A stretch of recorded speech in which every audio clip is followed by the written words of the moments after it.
नमस्कार दोस्तों, आप सभी का बहुत बहुत स्वागत है इस चैनल पर। तो आज जो है क्या है जी, ये 30 डे 30 मैराथन का है ना, डे ये 9 है, वो वोकैबुलरी का सीरीज चलेगा।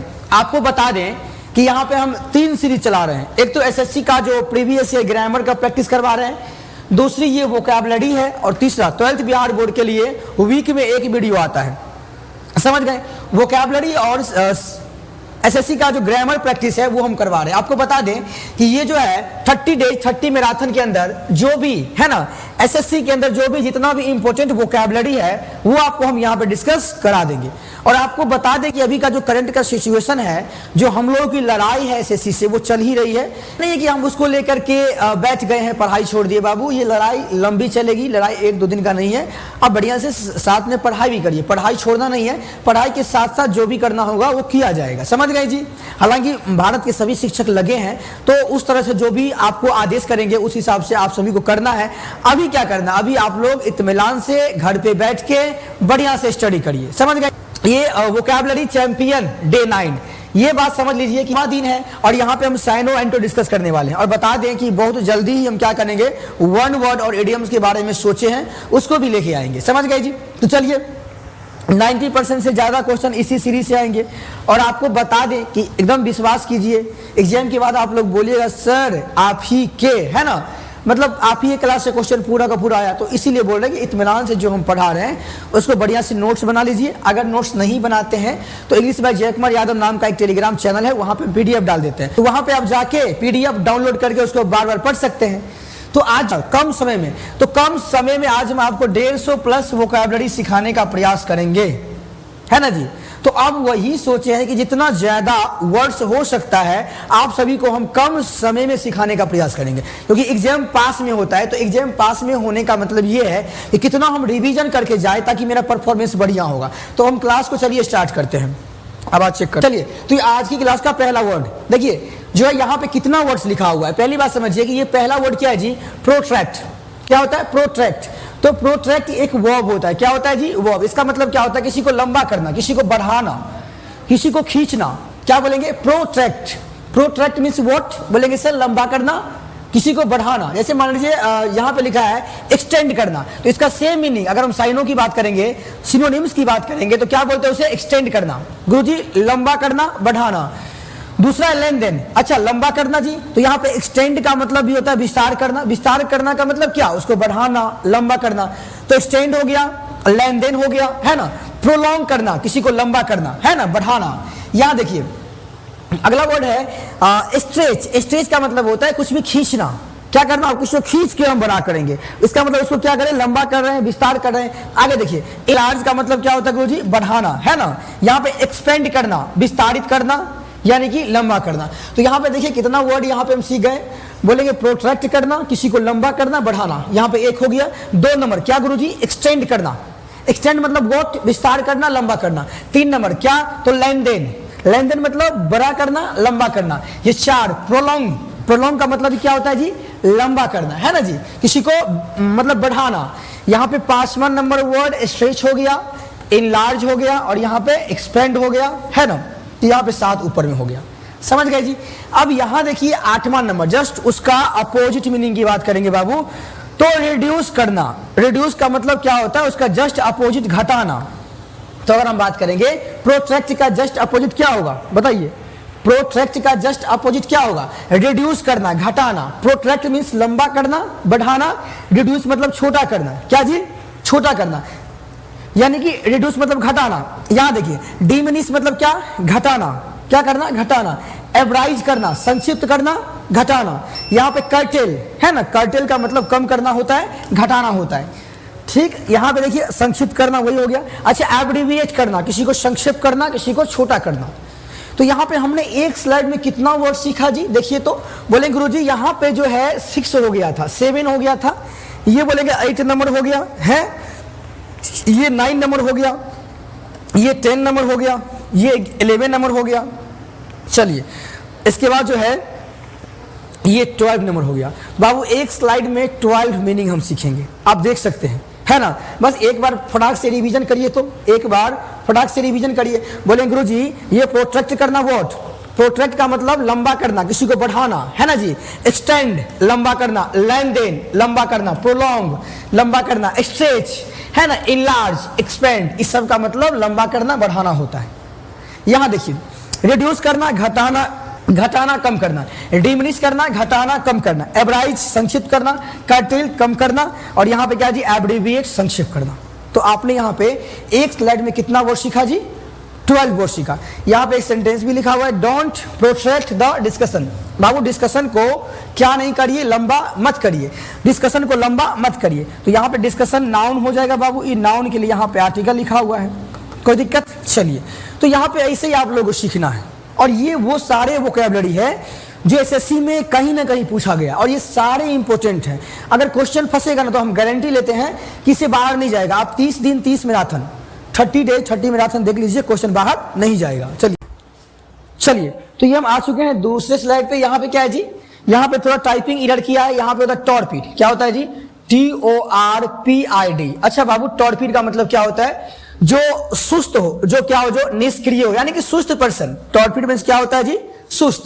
यहाँ पे ये जो है, यहाँ पे स्पेलिंग एरर था, और ये जो टॉर्पीड होता है ये एडजेक्टिव होता है। क्या होता है जी, तो एडजेक्टिव होगा तो ये नाउन के लिए आएगा, TORPID। टॉर्पीड मतलब क्या होता है सर, जो सुस्त है, जो निष्क्रिय पर्सन है।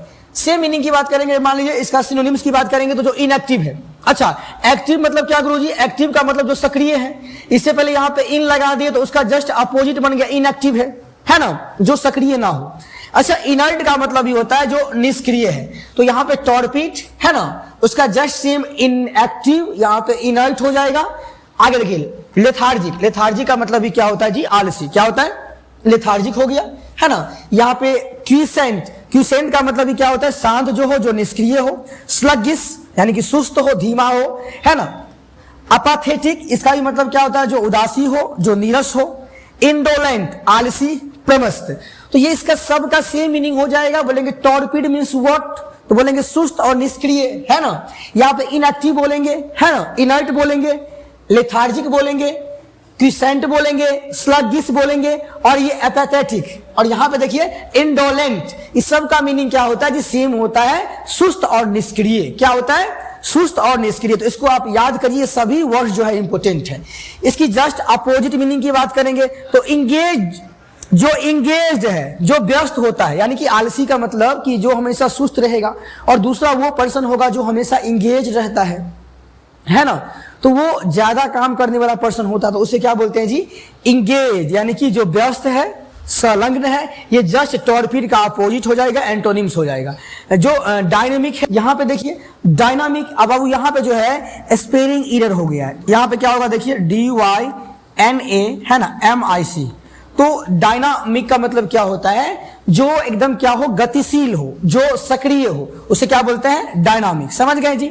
याद देखिए, जो इनर्जेटिक पर्सन है, तो आपको हम अभी बताए हैं जस्ट कि टॉर्पीड का मतलब क्या होता है, जो सुस्त होता है, उसका जस्ट अपोजिट क्या हो जाएगा, इनर्जेटिक। इनर्जेटिक का मतलब होता है जो ऊर्जावान है ना, जिसके अंदर बहुत ज्यादा ऊर्जा होती है। तो ये जस्ट इसका अपोजिट मीनिंग दिया हुआ है। और जो विटाल है, जो अत्यंत आवश्यक होगा, वही होगा, जीवन से जुड़ा है। जो विवैसियस है, जो चंचल है, उत्साही है ना जी। तो ये सब इसका अपोजिट हो जाएगा, यानी कि ये टॉर्पीड का सब ये अपोजिट हो जाएगा। कोई दिक्कत जी।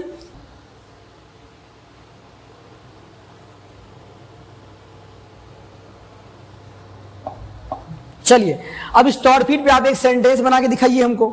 टॉर्पीड पे एक सेंटेंस बना के दिखाइए। तो चलिए, यहाँ पे एक सेंटेंस है, बना देते हैं। यहाँ पे जो सेंटेंस बनाया है ये यहाँ पे गलत है, तो बोलेंगे आफ्टर द हैवी मील। यहाँ पे एक हम सेंटेंस बनाते हैं, क्या जी, आफ्टर द हैवी मील, है ना, यानी कि हैवी भोजन करने के बाद, है ना, he felt too torpid for a walk. तो यहाँ पे देखिए जी, सेंटेंस बना दिए कि आफ्टर द हैवी मील, है ना, यानी कि हैवी भोजन के बाद वो कैसा महसूस कर रहा था, वो बहुत ज्यादा सुस्त महसूस कर रहा था। To go for a walk, टहलने के लिए। तो इसका मतलब ये हुआ कि हैवी भोजन करने के बाद जो है वो एकदम सुस्त महसूस कर रहा था कहीं जाने के लिए। तो अगर यहाँ पे सेंटेंस आप खुद से बनाइए, यहाँ पे हम आपको वोकैबुलरी देते हैं, तो इसको यूज करना सीखिए। और तो यहाँ भी अब देखिए, यहाँ पे जो है ये तीसरा स्लाइड है, इसको देखिए जी। यहाँ पे क्या है, बोलेंगे पहला यहाँ पे रिकॉन्साइल। रिकॉन्साइल का मतलब होता है सुलह करना, इट मीन्स मेल मिलाप करना, वर्ब होता है ना जी। इसे बोलेंगे कोऑर्डिनेट करना। तो कोऑर्डिनेट का मतलब क्या जी, किसी को मतलब मेल मिलाप करा देना, है ना। हार्मोनाइज, किसी को सामंजस्य से बैठा देना, हार्मोनाइज होता है। यहाँ पे कॉन्सिलिएट, कॉन्सिलिएट मतलब सुलह करना, शांति करना। क्या हो जाएगा जी, सुलह करना, शांति स्थापित करना। यहाँ देखिए अकोमोडेट का मतलब होता है कि समयोजित करना, स्वीकार करना, है ना। यहाँ देखिए कंबाइन नहीं, कंबाइन हो जाएगा। क्या हो जाएगा जी, कंबाइन हो जाएगा, है, कंबाइन हो जाएगा, जोड़ना, मिलाना। और यहाँ पे इंटीग्रेट करना, किसी को एकीकृत करना, इंटीग्रेट करना हो जाएगा। ये सबका same meaning, reconcile, coordinate, harmonise, है ना, कॉन्सिलिएट, और यहाँ पे हो जाएगा अकोमोडेट, अकोमोडेट। और याद रखिए कंबाइन, याद रखिए इंटीग्रेट करना। इस सब का मतलब क्या होता है जी, मिलाप करना, मेल मिलाप करना, सुलह करना। समझ गए। इसकी जस्ट अपोजिट की बात करेंगे तो डिसहार्मोनाइज, अशांत करना, है ना, असंगत करना। डिसरप्ट करना, किसी काम में व्यवधान डालना हो जाएगा, बाधित करना हो जाता है। यहाँ पे स्ट्रेंज का मतलब होता है कि प्रायापन लाना, है ना। जस्ट इसका अपोजिट, सुलह करना का जस्ट अपोजिट स्ट्रेंज भी होता है। यहाँ पे एलियनेट भी याद रख सकते हैं, पराये बना देना, किसी को बाहर कर देना। ये सब जो है। चलिए ये देखिए यहाँ पे क्या जी, रेटिफाई करना। तो रेटिफाई करना का मतलब होता है जो स्वीकृत करना, पुष्टि करना। क्या होता है जी, किसी चीज की पुष्टि करना। अच्छा, अप्रूव करना, मंजूरी देना, है ना जी। इसका मतलब हो जाएगा स्वीकृत करना, मंजूरी देना। एक क्रेडिट, यहाँ पे भी स्पेलिंग गलती किया है, यहाँ पे टी हो जाएगा। आज कुछ ज्यादा स्पेलिंग गलती है यहाँ पे। प्रमाणित करना हो जाएगा, है ना, स्वीकृत करना। कंफर्म करना मतलब पुष्टि करना हो जाएगा जी। सैंक्शन मतलब अनुमोदित करना, यहाँ पे इसका जस्ट ये सिनोनिम्स हो जाएगा। अफर्म करना, पुष्टि करना, बल देना। इंडोर्स करना, है ना, समर्थन करना, यानी कि स्वीकृत करना। एक्नॉलेज मतलब स्वीकार करना, मान्यता देना। तो ये आप याद कर लीजिए, ratify, approve, accredit, confirm, sanction, affirm, है ना, इंडोर्स और एक्नॉलेज। ये सब क्या है जी, सेम मीनिंग है। इसकी जस्ट अपोजिट मीनिंग की बात करेंगे तो नकारना, डेनी हो जाएगा। डिस अलाउ हो जाएगा, डिस। अब यहाँ देखिए इसका अगर यह बात करेंगे, रेटिफाई का सेम एक मीनिंग क्या, अलाउ, अलाउ करना किसी को, इसका सेम मीनिंग हो जाएगा। यहाँ पे डिस लग गया तो डिस अलाउ करना, अनुमति ना देना। रिजेक्ट करना यानी कि अस्वीकृत करना। समझ गए जी। डिक्लाइन करना, मना करना। और यहाँ पे वेटो मतलब क्या, अस्वीकृत देना होता है। ये समझ गए जी, कोई दिक्कत। चलिए यहां तक में किसी को किसी तरह की समस्या है तो चलते हैं। यहाँ पे ये क्या लिखा है, दे रेटिफाइड इट। अच्छा, उन लोगों ने क्या किया, इसे स्वीकार किया था। ये पास्ट टेंस हो गया, उन लोगों ने इसे स्वीकार किया था। ये छोटा सा दिया है, कोई दिक्कत नहीं है। आगे चलते हैं। यहाँ पे ये वर्ब हो जाएगा, इसका ये ऑब्जेक्ट हो जाएगा, प्रोनाउन हो जाएगा। यहाँ पे ये प्रोनाउन हो जाएगा। आगे चलिए, चलते हैं अगले स्लाइड पे। चलिए इसको देखिए, यहाँ पे देखिए ये क्या है। यहाँ पे जो है ये आइकोनोक्लास्ट। आइकोनोक्लास्ट क्या होता है जी, देव प्रतिमा भंजक, परंपरावादी विरोधी, जो परंपरावादी विरोधी है। तो आइकोनोक्लास्ट एक नाउन है। क्या है जी, बोलेंगे ये एक नाउन है। क्या है, नाउन है। अच्छा, ये क्या बोलेंगे, बोहेमियन, जो स्वतंत्र सोच वाला होता है, बेमिसाल होता है, जो मतलब सामाजिक मतलब समाज की परंपराओं को नहीं मानने वाला होता है। ये बोलेंगे डेविएंट होता है, जो अपारंपरिक विचलित होता है ना जी। सबका सेम मीनिंग हो जाएगा। हेरेटिक जो होगा, जो विश्वासघाती होगा, पंथ विरोधी होगा। मैवरिक जो होगा, स्वतंत्र सोच वाला व्यक्ति होगा। यहाँ देखिए इंडिविजुअलिस्ट जो होगा वो व्यक्तिवादी होगा। फ्री स्पिरिट होगा, स्वतंत्र विचार वाला व्यक्ति होगा। तो ये सब इंपोर्टेंट वोकैबुलरी है। क्या जी, आइकोनोक्लास्ट, आइकोनोक्लास्ट देव प्रतिमा भंजक, इसका बोहेमियन, है ना, डेविएंट, हेरेटिक, यहाँ पे मैवरिक, इंडिविजुअलिस्ट, यहाँ पे फ्री स्पिरिट। इसको याद करिएगा, समझ गए। इसकी जस्ट अपोजिट मीनिंग की बात करेंगे, जो अनुयायी है, जो एडियरेंट है, अनुयायी है, जो सपोर्ट। यहाँ देखिए जो सपोर्टेड, जो सपोर्टर है जी, क्या हो जाएगा, जो सपोर्टर है, जो समर्थक है। जो कन्फर्मिस्ट है, जो परंपरा का, है ना, पालन करने वाला व्यक्ति है। जो फॉलोवर है, सबका मतलब क्या हो जाएगा, ये अनुयायी हो जाएगा। तो इसको आप ध्यान रखिएगा, कोई दिक्कत जी, इसमें किसी तरह की समस्या नहीं। आप खुद से ही बना सकते हैं। अभी जो है एग्जाम पास में है, तो यहाँ पे आपको एक स्लाइड पे हम ज्यादा वर्ड्स दे रहे हैं, जो यानी कि इससे संबंधित जितना भी वोकैबुलरी पूछा है, यहाँ पे सबको हम डिस्कस कर लेंगे। समझ गए जी। तो चलिए अब अगले स्लाइड पे चलते हैं। यहाँ पे देखिए अगला स्लाइड क्या है। अगला यहाँ पे एफिनिटी, बताओ इसका मतलब क्या होता है। यहाँ बताओ, एफिनिटी का मतलब होता है जो लगाव, समानता, जो स्नेह वाला पर्सन होता है ना। जो अफेक्शन, लगाव है, प्रेम है। एप्टीट्यूड है, योग्यता, क्षमता है। इंक्लाइनेशन है, झुकाव है ना जी। यहाँ बोलेंगे लर्निंग, अध्ययन, ज्ञान। पेंसेंट प्रवृत्ति झुकाव जो होता है, प्रेडिलेक्शन है ना जी, या बोलेंगे प्रोक्लेविटी प्रवृत्ति स्वाभाविक झुकाव, तो ये सब इसका सेम मीनिंग हो जाएगा। एफिनिटी लगाव, स्नेह, अफेक्शन है ना, एप्टीट्यूड, यहाँ पे इंक्लाइनेशन, यह हो जाएगा लर्निंग है ना, पेंसेंट और प्रेडिलेक्शन, और यहाँ पे है प्रोक्लिविटी, ये सब आप याद करिएगा। इसकी जस्ट अपोजिट मीनिंग की बात करेंगे, जो एलर्जी है, एलर्जी मतलब जो उदासीनता है, अपाथी, अपाथी मतलब क्या होता है, उदासीनता, बेपरवाही। अनकंसर्न जो उदासीनता होता है, चिंता ना होना। जो एवर्जियन है, अरुचि, घृणा है ना। इम्पार्शियलिटी मतलब क्या होता है जी, निष्पक्षता, भेदभाव ना करने वाला। तो यहाँ पे जो लगाव होगा इसका जस्ट अपोजिट यहाँ पे आप याद कर लीजिएगा, एक बार अच्छा ये वर्ड है, अफेक्शन है ना, एप्टीट्यूड, इंक्लाइनेशन, लर्निंग, पेंसेंट, और ये क्या है जी, प्रेडिलेक्शन, प्रोक्लिविटी है ना जी, जो स्वाभाविक झुकाव होता है उसका मतलब। जस्ट अपोजिट मीनिंग की बात करेंगे तो एलर्जी है ना, जो उदासीनता हो, एपैथी है ना, अनकंसर्न जो है कि इस चीज को लेकर चिंता ना करना, चिंता ना होना, अवर्जन है ना, इम्पैटियलिटी, इसका मतलब ये होता है जो निष्पक्ष भेदभाव ना करता हो, जो निष्पक्ष भेदभाव ना करता हो। तो यहाँ तक समझ गए जी, कोई दिक्कत बताइए, यहाँ तक किसी तरह की समस्या? अच्छा, यहाँ पे जो एफिनिटी है बाबू, ये वर्ब नहीं, ये क्या होगा जी, ये नाउन होगा। टाइपिंग यहाँ पे एरर था। अब यहाँ से एक सेंटेंस आप खुद से बनाइए, यहाँ पे जो है एक सेंटेंस जो है आप खुद से बनाइए। सेंटेंस क्या बनेगा, ही हैज एन है ना, और यहाँ बोलेंगे AFFINITY, he has an affinity, और यहाँ बोलेंगे फॉर म्यूजिक। क्या बोलेंगे जी, यहाँ बोलिए फॉर म्यूजिक, यानी कि उसको क्या है जी, उसको क्या है, तो उसको लगाव है किसके प्रति, म्यूजिक के प्रति। समझ गए? तो यहाँ पे सेंटेंस आप खुद से ही बना सकते हैं, ये बड़ी बात नहीं है। तो अब अगले स्लाइड पे चलते हैं, और ये आज की क्लास का जो अगला मीनिंग होगा, चलिए इसको देखिए जी, इसको देखिए, इसका मतलब क्या होगा, इसका मतलब है ये क्रास। क्रास का मतलब क्या होता है, जो गंदा, सूली, अमानवीय, ये भी एडजेक्टिव होगा। यहाँ भी इरर किया, यहाँ पे क्या होगा जी, ये भी एडजेक्टिव होगा है ना। ये बोलेंगे जो कोयर्स है, जो कच्चा है ना, जो क्रूड है, कच्चा अशिष्ट है, जो क्रॉस है, अच्छा क्रॉस मतलब क्या, जो स्थूल भारी है ना जी, जो इनसेंसिबल है, बेखबर, अविवेकी है, र्यूड है, रग्ड है ना जी। यहाँ देखिए, जो बुढ़िस है, जो गवार होगा, अशिष्ट व्यक्ति होगा, ग्लोडिस है, और लंपिस, अव्यवस्थित, भारी होगा। समझ गए जी? इसकी जस्ट अपोजिट मीनिंग की बात करेंगे तो अपोजिट मीनिंग में क्या है, चलिए ये है जी, पैट्रिशियन का मतलब होता है जो उच्च वर्ग का होता है। अगर यहाँ पे गंदा, सूली, अमानवीय की बात हो रहा है तो इसका जस्ट अपोजिट जो क्या जी, कुलीन व्यक्ति हो, जो उच्च वर्ग का हो, जो इलिजेंट है, जो आकर्षक है, यानी कि ये इसका नेगेटिव मीनिंग है, इसका ये पॉजिटिव मीनिंग हो जाएगा। अच्छा, जो यहाँ पे क्या है जी, एरिस्टोक्रेटिक, एरिस्टोक्रेटिक का मतलब होता है जो शाही कुलीन होता है ना। यहाँ बोलेंगे गुरु जी सिटीफाइड, शहरी, संस्कृतिपूर्ण। यहाँ देखिए ग्रेसियस, जो दयालु होगा, जो उदार होगा, ये जो है ना, ये वोकैबुलरी अच्छा वोकैबुलरी है। हालांकि समझिए कि बोले गुरु जी इतना टफ याद करना पड़ेगा, याद नहीं करिएगा तो काम नहीं चलेगा, याद करना ही पड़ेगा। अब इसको आप जैसे याद करिए, आपको अगर इसमें कोई ट्रिक बनाने आता है तो बना के याद कर लीजिए, या वैसे अगर आप याद कर ले तो और बढ़िया बात है।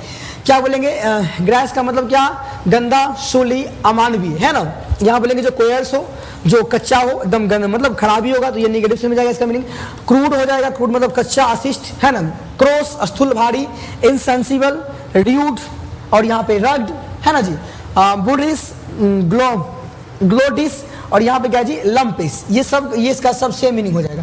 अपोजिट में बात करेंगे तो जो पैट्रिशियन है, कुलीन है, उच्च वर्ग का है, इलिजेंट हो गया, अरिस्टोक्रेटिक हो गया, हेस्टोक्रेटिक हो गया, यहाँ देखिए जी सिटीफाइड हो गया, ग्रेसियस हो गया, सब इसका अपोजिट मीनिंग हो जाएगा। तो अब इसको याद करिए, जैसे याद करना याद करिए। तो अब चलते हैं अगले स्लाइड पे, यहाँ पे एक सेंटेंस बना के दिखाइए। यहाँ पे बना लेंगे ही मेड अ है ना क्रैश जोक। ही के सामने तो यहाँ पे लिख दीजिए in front of teacher, in front of the teacher. अब यहाँ पे हम एक सेंटेंस बना दिए in front of the teacher. देखिए इसका हिंदी क्या होगा जी, बोलेंगे he made a crash joke. In front of the teacher, यानी कि वो टीचर के सामने क्या किया जी, क्या किया, गंदा सा जोक किया, गंदा सा मजाक किया। तो यहाँ पे सेंटेंस आप बना लेंगे जैसे हम बनाते हैं, ये हो जाएगा प्रोनाउन। यहाँ पे देखिए, यहाँ पे क्रैश क्या हो जाएगा जी, बताइए क्रैश क्या हो जाएगा। अच्छा जोक यहाँ पे नाउन है तो इसका बनेगा एडजेक्टिव बन जाएगा। इन फ्रंट ऑफ प्रीपोजिशन आगे इसका ये टीचर ऑब्जेक्ट हो जाएगा। अगर ये ऑब्जेक्ट है तो यहाँ पे ये आर्टिकल है जी। अच्छा ये ऑब्जेक्ट किसका है, किसी वर्ब का है, बिल्कुल नहीं, इस प्रीपोजिशन का ऑब्जेक्ट है। समझ गए, चलिए इसका सब तो हम समझाए दिए। अब चलते हैं अगले, यहाँ पे ये सेंटेंस जो है एक ही को कॉपी पेस्ट कर दिया है, ये जो है गलत है, यहाँ बना दिए। चलिए आगे चलते हैं, तो अगले स्लाइड पे चलते हैं। चलिए अगला जो मीनिंग है यहाँ पे देखिए, इसको देखिए, यहाँ देखिए, ये अगला है जी शमन। समन का मतलब होता है कि किसी को बुलाना, किसी को आदेश देना, है ना जी। अब बोलेंगे देखिए यहाँ पे हेल करना, किसी को पुकारना, अभिवादन करना, असेंबल करना, इकट्ठा करना, है ना। यहाँ पे कन्वेन मतलब कन्वेन करना, किसी को सर बुलाना, है ना, कन्वोक करना, बुलाना, इनवाइट करना, आमंत्रित करना, याद करिए इसको। यहाँ देखिए, यहाँ बोलेंगे इन्वोक करना मतलब बुलाना, है ना, रिक्विजिशन आदेश देना, मांग करना, कॉल आउट किसी को पुकारना, ये सब का सेम मीनिंग, यानी कि समन का सेम मीनिंग की बात करेंगे क्या होगा देखिए, हेल करना, हेल, असेंबल, है ना, कन्वेन, और यहाँ पे देखिए जी कन्वोक, और यह हो जाएगा इनवाइट, है ना। ये देखिए इन्वोक करना, रिक्विजिशन हो जाएगा यहाँ पे, और कॉल आउट सबका मतलब पुकारना होता है। इसकी जस्ट अपोजिट मीनिंग की बात करेंगे तो क्या होगा जी, डिसमिस बर्खास्त करना, डिसमिस करना, है ना। टर्न अवे मतलब क्या सर, मना करना, लौटाना। बैनिश मतलब मना करना, है, निर्वासित करना, बाहर निकालना। इफेक्ट मतलब क्या जी, प्रभाव डालना, परिणाम आना। एक्सपेल करना, किसी को बाहर निकालना। तो यहाँ पे देखिए समन किसी को बुलाना, और एक्सपेल करना किसी को बाहर निकालना। तो जस्ट इसका अपोजिट हुआ कि नहीं हुआ जी, तो आपको यही याद करना है। तो आप देखिए अगर आज की क्लास में कितना वो डिस्कस किए, अगर 10 स्लाइड है मान लीजिए, अगर 10-12 का एवरेज हुआ तो 100 प्लस जो है वोकैबुलरी आज की क्लास में हम डिस्कस किए। समझ गए जी, कोई दिक्कत। तो ये जो था आज की क्लास का लास्ट था, है ना। तो चलिए इसी के साथ जो है, तो इसी के साथ जो हम आज की लेक्चर को यहीं पे समाप्त करते हैं। अगर आपको ये लेक्चर